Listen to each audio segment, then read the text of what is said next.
What's going on, ladies and gentlemen? Welcome back to the GSN Sports Network podcast. I'm your host, John J. II. Thank you for joining me tonight on a Wednesday, the 24th of June, 2026.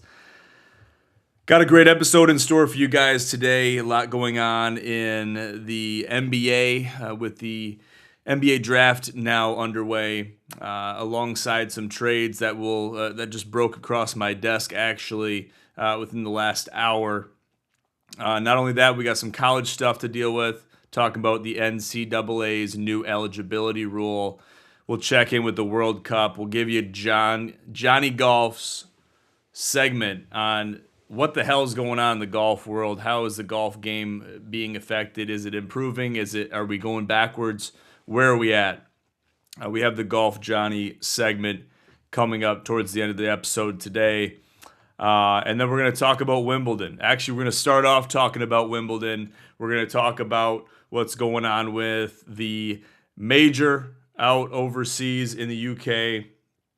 And obviously, it's a big deal. Everybody knows it's a big deal. You wear the white. You play on the grass. It's a beautiful event.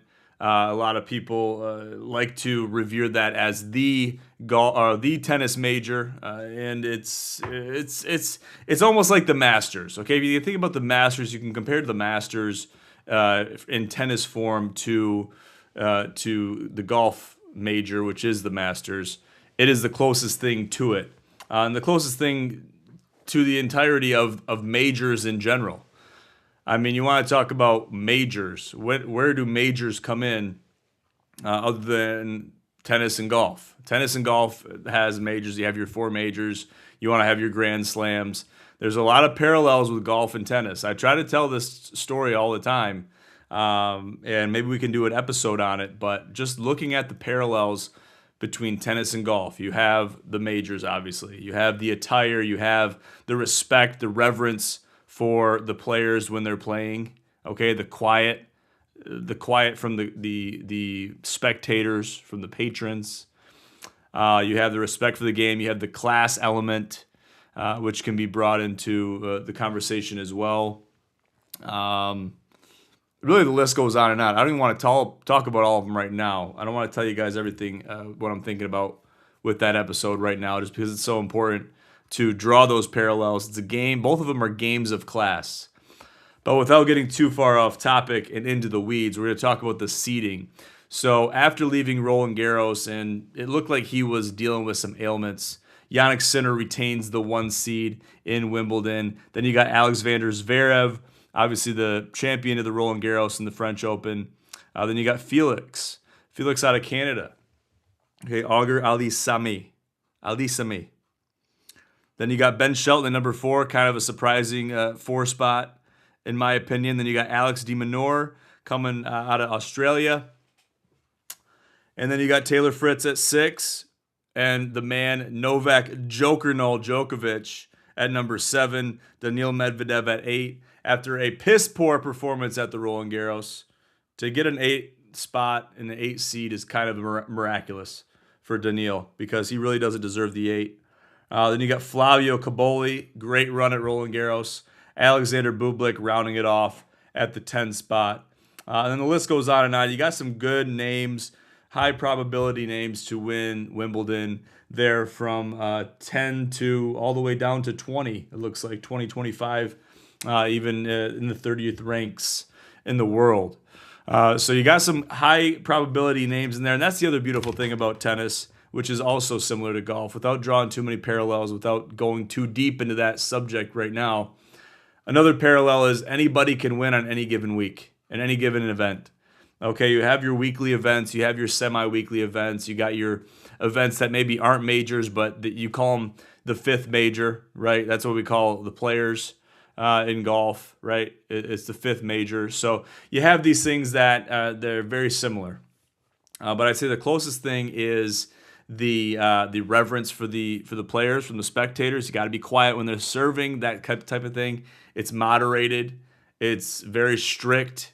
Okay, you basically F around, you're gonna find out when you're watching either golf or a tennis match. They got a tight leash on you, and they don't have a lot of patience for you if you're acting up. And then the other thing is anybody can win on any given week. And having that edge of, obviously you have your top guys and you have your top dogs that are going to be expected to win, but then you have your guys that will surprise you. So that's what we watch tennis for. That's what we love about tennis. And to take part in watching the majors, which Wimbledon is, it's the masters of tennis. We enjoy watching it, and we will come out with our picks, early picks here after going into the weekend, actually. But they will begin play on the 29th of June, and then that's when it's going to start for the men and the women. So it's going to be an exciting time for us. Wraps up, almost rounds off the major season in tennis with the U.S. Open taking place on August 30th, 2026. So that's what we have to look forward to round out the majors in 2026. It's crazy to think that we're already through that segment of time. But you think about it. You have the Australian Open, and then you have Roland Garros, obviously. And we still have two more. I mean, from where we're standing right now, we're getting into the hot part of the season with majors in tennis. And what we saw is a paradigm shift in tennis, with Zverev finally being able to reach that upper echelon of tennis with no Carlos Alcaraz, no Daniil Medvedev, no Jannik Sinner, and no Joker No. So looking at those things and taking that into account, it really allows the field to be opened up. Now, can Jannik Sinner come back and reclaim where he was at? I think he can. I think he has the grasp of that. With Carlos, it's going to be a little bit more difficult. He withdrew from Wimbledon about a month ago, around the time of the midst of Roland Garros, and that has really hurt him to do that. And it's going to hurt him coming back because he's going to have to play catch-up with these players that are seasoned. Essentially, they're used to playing high competitive tennis, high caliber competitive tennis. And if you're not there mentally and physically, yes, you're going to be training, yes, you're going to be doing these things. But if you're not playing and you're not putting yourself up against the best in the world with the limelight on you and the spotlight's on you, you're playing under the lights, it's gonna take a toll. So a little bit of catch up for Carlitos, and then you got obviously Daniil Medvedev has a lot of mental coming back to do, right? And then you have Joker No battling Father Time, which really nobody can win against Father Time. But not only that, he's chasing that 25th major. So I don't think he will stop until he gets there. You look back at the Roland Garros that took place a couple weeks ago. That was arguably the best opportunity he had in recent past, with no Carlos, no Medvedev, and no Sinner to deal with. He would have had to take on Zverev at some point, which I almost wish we would have got that match. And then if he gets booted to Zverev, then go ahead and win the tournament. But it is what it is. And obviously, you got Tiafoe, which he just claimed a championship here a couple days ago. He's going to be a threat. He's lost some big matches and failed to place and failed to podium in the last couple majors. So he has a resurgence that is on his way. I know he has aspirations to be the best. So we'll have to wait and see. Just a couple days out now, but we're gonna get into it as we draw nearer to Wimbledon beginning. Just looking at UFC 250, just want to talk about UFC Freedom 250 real quick.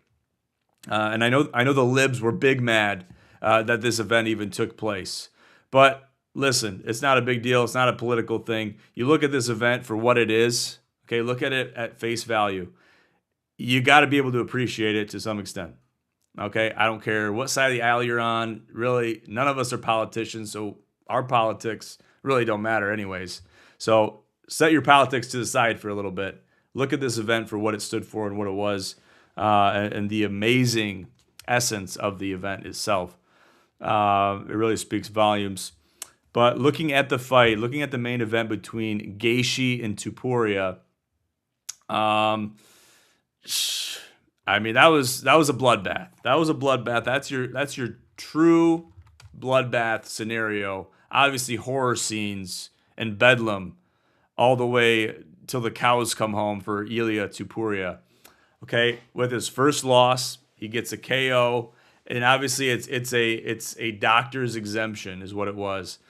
And it really was sad for it to come to that. But at the same time, the fight was over. Okay, Justin Gaethje did the damage to the orbital bone, did the damage to the facial region as a whole, where really Topuria couldn't have fought anymore, even if he didn't get a TKO due to the doctors calling the fight. It was a bloodbath. And to think that he was having candlelight dinners and candlelight vigils in the preemptive stages of that whole production, it really just goes to show, and it speaks to the fact that you really can't celebrate too early. And it definitely bit Ilia Topuria in the ass in this occasion. Now, Justin Gaethje, you could argue that he's towards the back nine of his career, but he showed that he can still fight and contend amongst the best of the best in the lightweight division. So to watch him do what he did to Ilia Topuria, it's really, it tells me that he is not done yet. Okay, and you had some other great fights that took place on this card, but just focusing on this fight, it was a sight to be seen. It was a battle of the underdogs, if there even was one. And just to really focus on the damage that was done to Ilia Topuria in this fight, it really speaks to the fact that these are gladiators fighting and battling essentially to the death. I mean, unless people stop them, it's a fight to the death. So that's what we know about UFC. If you guys don't watch UFC, it's not for everybody, but watch it for the competitiveness. Watch it for the aura that surrounds the octagon when things take place. And you will be very impressed. Go into it with an open mind if you don't watch UFC. But for those UFC buffs out there, this was the best of the best when it comes to a fight card. Okay, now Hokit and Lewis in the heavyweight fight. Now Hokit is public enemy number one. Public enemy number one in the UFC. He is a menace to society. He is bad news. You look at a picture of him and you ask yourself, do you want this guy in your neighborhood? The answer to that would be probably not.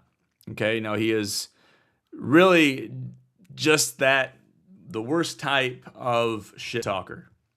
He's the guy to laugh in your face, flip you the bird in your face, talk shit to you while the fight's going on. Things of that nature. He plays the mind games, but he follows through with it with the physical side of fighting and combat sports as a whole. So while I hate him, while he is public enemy number one, I have to respect him in his ability to fight. Okay, and take down. He took down Curtis Blades. He took down Lewis. I mean, that's really all you need to see.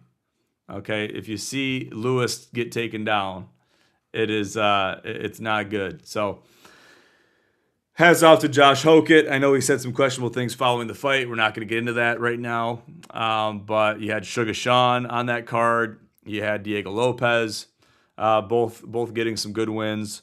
So it was a great card overall, and it was a pleasure to watch it. And it was a beautiful event. So going to switching gears a little bit, talking about the NBA. Now, this is something that is a little bit controversial. Okay, it's controversial because the Pistons look like they had a run at it this past run, playoff run. They looked like they had it all together. The bad boys were all back in town. They were all getting things figured out. They were all rallying the troops, and they got behind their coach, their leader, J.B. Bickerstaff, and it looked like a great year for them. So you had the whole band. The whole band was together. You had some pieces that maybe were faltering and not playing where they should, but it is what it is. They were playing their best basketball up until that Cavaliers series. And they should have had the wake-up call in the Magic series, which should have propelled them at least to the Eastern Conference Finals. That wasn't to be. But now, seeing this news cross my desk, it really is troubling. And to see Isaiah Stewart, basically the leader of the resurgence of the Detroit Bad Boys, is being traded to the Grizzlies. Now, you can argue that the deal might be worth it. You can say Isaiah Stewart spent a lot of his time injured, Maybe not this season, but last season he's dealt with some ailments in years past that's prevented him from playing and taking up a bench spot. But regardless, be it as it may, he's finished 7th in 6th Man of the Year voting after averaging 10 points on 55% shooting, 5 rebounds, and 1.6 blocks off the bench for a Pistons team that topped 60 wins for this first time in 20 years. The numbers speak for themselves, and there's no doubt he was an integral part of that success. So it's all brass tacks, okay? It's all brass tacks. It's all business. Now, I got to assume that Isaiah Stewart had somewhat of a hand in this trade. And if he wanted what's best for him, his voice would have been heard. I'm hoping by the JB Bickerstaff ran Detroit Pistons. I would hope that was the case. Just because how long Isaiah Stewart was a part of the Pistons team. Okay, so he was traded to the Grizzlies for 3 future second-round picks, and that is what it is. So looking at going into the future, I mean, you only have so much salary cap. You only have so much you can do as far as drafting potential. There's only so many spots on the bench. So looking at that, considering that, I mean, for 3 future second-round picks, I guess those could be traded up for other assets. But it's just one of those things where it sucks to see a guy go like this with this much promise, with this much success with a team that had so much success and had so much more potential for success. Okay, we witnessed, and we are currently witnessing, I call it the Dylan Larkin effect. Now, what that is you're seeing players that are ringleaders, that are essentially integral parts of a franchise, start to lose faith in that franchise that brought them into the world of professional competition, right? We don't want to see that with Cade Cunningham. Obviously, Cade Cunningham is the equivalent to Dylan Larkin on the Detroit Red Wings. But be it as it may, we hope that he doesn't lose faith. We hope that these playoff bids have kept his faith in the Detroit Pistons and his faith to build and continue to build, even after seeing them from the bottom of the barrel to, reaching the second round of the playoffs. That's success that can be measured intangibly. Not only on the stat sheet, obviously the stat sheets will speak for themselves, but looking at everything as brass tacks and also considering the intangibles, that's how we get to the conclusions that we're going to have. So we don't want to see that happen with Cade. We're already seeing a big name drop off the roster with Isaiah Stewart. So it kind of begs the question of who's next. And that's not a question we want to be asking. Moving forward, let's do a World Cup check-in. So looking at Group A, it looks like Mexico and South Africa, after South Africa won a tight one, a nail-biter, against the Korea Republic only moments ago, winning 1-0. Czechia rounds off the group at the 4th spot in Group A. And it's going to be Switzerland and Canada advancing, with Bosnia sitting at the 3rd spot. Now, it's argued which of these teams are going to make it from the 3rd spot in any of these groups. Now, we don't really know, and we can't tell right now, but it's easy to speculate, but it's too early to do so. Looking at Group C, it looks like Brazil and Morocco are going to be taking the cake. Then the U.S. clinched with 5+ goals in the goal differential category.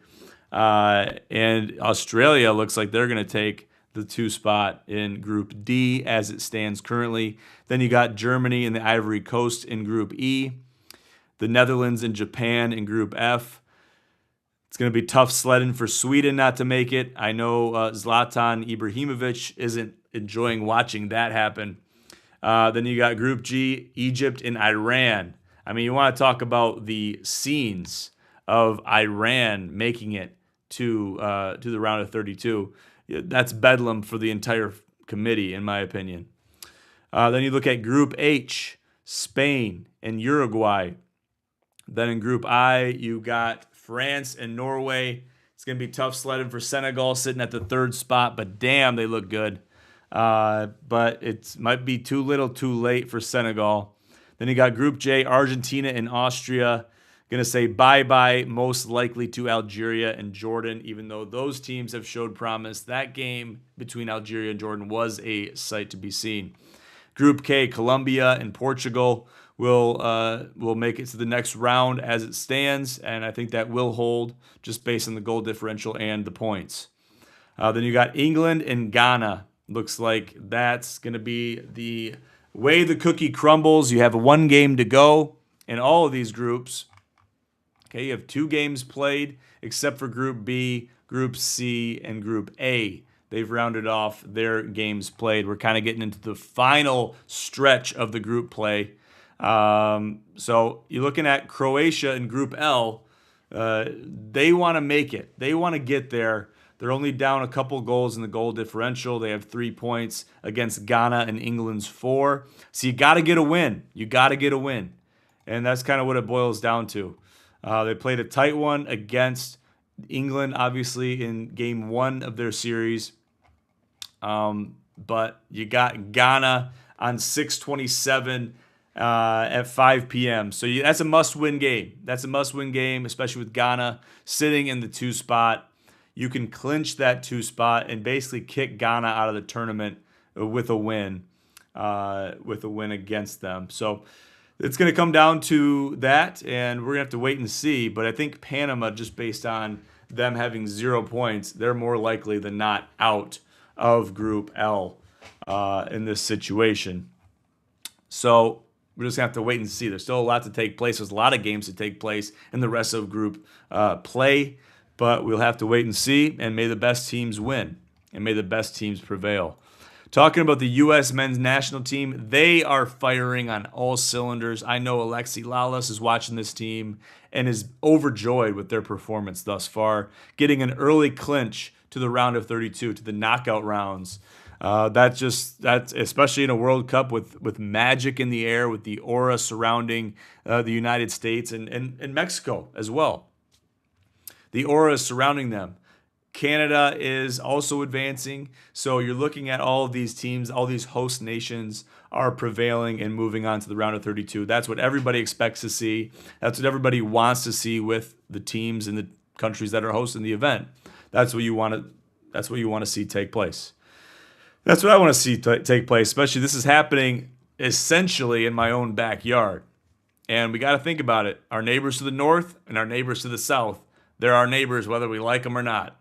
So we got to be happy for them. We got to pull for them, especially when you're talking about the World Cup. It's the biggest event in soccer, and it's great. It's great stuff. I tell you what, the World Cup will make a soccer fan out of a non-soccer fan. I've already seen it happen. It's a beautiful sight to see. When you see and witness a goal take place, you realize, and you only realize more as the tournament prevails on, how much weight each of these games have. And it's really awesome to watch, whether you're a soccer fan or not. If you're a soccer fan, it's great. It feels even better. But if you're a non-soccer fan, a non-soccer spectator on a regular basis, you're going to enjoy taking part in it. So, and I've seen it already happen. So it's exciting stuff. Okay, talking about Michigan State University. Now, athletic director Jay Batt has departed, and he will move and jump ship and go to the University of Kentucky going into the 2026 fall season and beyond. He was only here for a year in East Lansing. Now, there was high hopes. He is known for his ability to gain funds for the university that he's working for. And it's really a sight to see what he's been able to do in his tenure as an athletic director in Division I sports. But to see him come and go from Michigan State, it tells me there's more going on. If you look at snippets with Tom Izzo and others that are higher ups in the Michigan State sports world, you're going to see that there is issues going on with the MSU Board of Trustees. There's things happening. There's stuff going on behind closed doors that has not really made its way to the forefront yet. But it goes without saying, they're dealing with a lot of bullshit right now. And if it's going to affect the athletics as we've seen them already falter within the last 5 years, then it's only going to be bigger detrimental stuff. Bigger detrimental effects will take place if this trickle-down effect continues like it is on the trajectory it's on. So my hopes are high that they can kind of right the ship and get things figured out before the fall of 2026, this fall, just because there's so much riding on this year's football season. And we need this football season to be a successful one. Otherwise, where do you go from here? So I'm going to leave it at that. There's too little information to speculate further on this issue. So while they look for an AD and they're dealing with interim ADs and interim positioning, they got enough problems to deal with. We'll have to go back to them once they figure their shit out. Isn't it just sad that this has to happen? I know Michigan fans don't care, right? Even though Dusty May did jump ship after 2 seasons with Michigan. And listen, he got his success. He collected his bag. He got his hardware, and he left. You really can't hate on the guy too much. And I'm not going to hate on the guy sitting here, playing devil's advocate and being that. We got enough of our own problems, okay? That's peanuts in the grand scheme of the Big Ten. So let's see. Before we jump into the Johnny Golf segment, I want to talk about the two-man. So we're going to jump in and we're going to shift gears a little bit into the world of golf. Now, golf is an easy game, right? Golf is a really easy game. And the thing is, what's so fun about golf is it will present itself with new challenges every single time you play. Now, you might have been playing well. You might be hitting your driver well. Might be hitting your irons well. You might be putting well. Might be chipping well. But no matter what, you'll always deal with that nagging issue, which just never seems to go away. Whether everything's kind of mostly good, you're always going to deal with those issues that will persist. So to figure those things out is essential. But what's even more essential is that the two-man rules have been published on our website, ginsportsnetwork.com, as you can see in the top left of your screen. If you navigate to the GSN Challenge tab, you scroll down, you will find the two-man rules in a PDF format. Now, it's been speculated there have been issues that have taken place in this past year's event that have been brought to my attention. And because of that, we had to make some things clear in the rules. Okay, first of all, the rules never really were clear-cut in their entirety. So that's why we went ahead and made that happen. Not only that, but there's certain intricacies within the rules that don't directly correlate with the USGA rules. So there are some nuances to the two-man rules that may be different than the USGA rules. But they have to be, because let's face it, the USGA does not deal with scrambles. They do not deal with two-man formats. Okay, now I would like to see the rules for, let's say, you got events that take place. You got the Zurich, right? You got events that are two-man events that take place. Now, I want to know how those rules. Now, a lot of times you have the ball is played. It's an alternate format. And maybe it doesn't have to be directly specified in the rules that you're playing that format, but usually more times than not with those types of events, they can utilize the USGA rules as they stand without hiccups most of the time. So go in there, check out the rules, read them in their entirety. They will be used in all two-man events going forward, and that is promoted and developed, delivered, and written by the Corona franchise of events, which is CFOE. So you guys see that all over the place. That's been in effect since our first event. So they provide the odds for all of our events. They provide the rules for all of our events. The committee also allows for equal judgment and the governing body for all two-man events and all events that are promoted and put on by Gin Pros and the Gin Sports Network. So that has to be brought into the forefront as well. A lot of times people ask me, what is the franchise? What is the CFOE? Okay. It is there to govern our events. And that's the best thing I can say. It is a fully diplomatic body that is willing to portray itself as a governing body, as a figure in competition, to be a voice of reason. So that's what we see. That's what we've observed from the franchise for a long time, the better part of half a decade now, which is kind of crazy to even think about. But they do a great job. Go in there, check out the rules. And if you have any questions, feel free to get a hold of me on social media. You can find me in the podcast description down below. But without getting too far into the rules, we don't want to talk about the rules and beat them like a dead horse. We're not going to do that. So let's talk about the Golf Johnny tip of the day. Squared up. Squared up. This is something I've been struggling with, and there's a lot of things that are so obvious, but if you don't put the puzzle together one piece at a time, and you don't do it every time, then you're leaving a piece out and you're not going to see the whole picture. You're not going to see the highest potential that you have. So making the swing and dissecting it and making it into all these different pieces that have to come together, right? It's difficult. Difficult. I know because I've been doing it.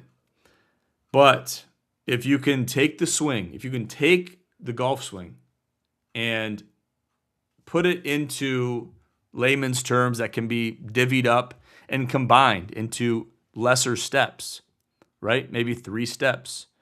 Then you're going to be a lot better off than if you're trying to listen and regurgitate 52 things you have to do just to hit the damn ball. So here's an easy thing that I can tell you that's really, it should be one of the only things that have to happen, because if this doesn't happen, you can kiss your clubs goodbye, essentially. Kiss your golf game goodbye, because it really doesn't matter what you're going to do. You're never going to be hitting the ball where you want to.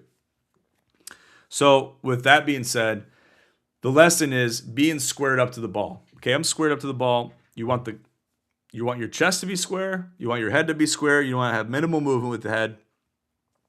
You want to have the club face square upon impact, upon delivery. To quote Mo Norman, you want the club face to be square in the business area, which is 2.5 feet or 3 feet to the right of the ball and 3 feet to the left of the ball for right-handed players. Okay, obviously these things are different, and these things will reflect themselves for left-handed players. It's just flipped.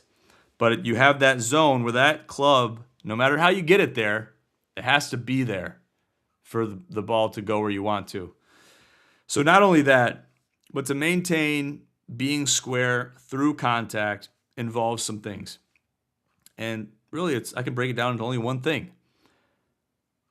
You have to be square not only before contact, not only at contact, but after contact. Okay? What does that involve? That means I have to be square beyond contact. So once I am leaving the business area, once I'm leaving that 3-foot space past impact, I still have to be square, because that follow-through is just as important as the impact. Okay? So getting that figured out and putting that through your head is essential. Essential. And these things are very important, and they have to be done correctly. So don't look up and peek at the ball. The ball will be there. The ball isn't going anywhere. The ball is not a moving target that you have to hit. Take your time, make it happen, stay square before contact, at contact, and after contact. That's it. And hopefully I can put that into practice tomorrow, because these things are easy to forget. And these are the nuances. Yes, drop the hands. Yes, go back. Yes, you want to find the slot, right? There's so many different things where you will drive yourself crazy if you try to remember all of them. So whatever it takes, apply as much as you can to muscle memory, and then deliver on the golf swing to the best of your ability with remembering the checkpoints of the golf swing. The Gin Golf Tour will be traveling to Black Bear this weekend. So we'll be participating in a lot of competitive events, at least 3 rounds, 2 at the Black Bear and 1 at Otsego Resort. It's going to be a great time. I'm excited. Some fellowship with the boys and some friendly competition, maybe some money on the game type of thing. Might throw some skin out there. It is what it is. It's all part of the fun. So we'll keep you guys updated with that, take a lot of pics. And I'm excited to bring our 2-man rules into their first weekend, their first rounds of competition, and being utilized as a rules document in a paper format or a digital format, however you want to consume it. But in an official format nonetheless. That's what I'm excited about. So we'll have to wait and see how that plays out, how the rules will play out, how the nuances will apply themselves, how the rules will affect the competition and affect the final standings. So we'll keep you in the loop with all that stuff via social media. So be on the lookout for posts on Instagram and on Twitter alike. And be sure to check out our website. And listen, it's all great competition. The rules had to be developed by the franchise to apply fairness across the board, especially if we're going to continue the GSNC as a two-man event. That is a competitive event. There has to be rules that can be read and understand and applied for layman's reasoning, right? For the average golfer, they have to be applied. They have to be used. So we will leave it at that, ladies and gentlemen. Make sure to check us out on social media. All of our links are in our link tree down below in the description of the podcast. Find us on our website, ginsportsnetwork.com, and find me on Instagram and Twitter at GinCommish, and we'll carry the conversation on there. For now, I'm John J. II with the Gin Sports Network podcast. Thank you so much for joining us. Have a great night.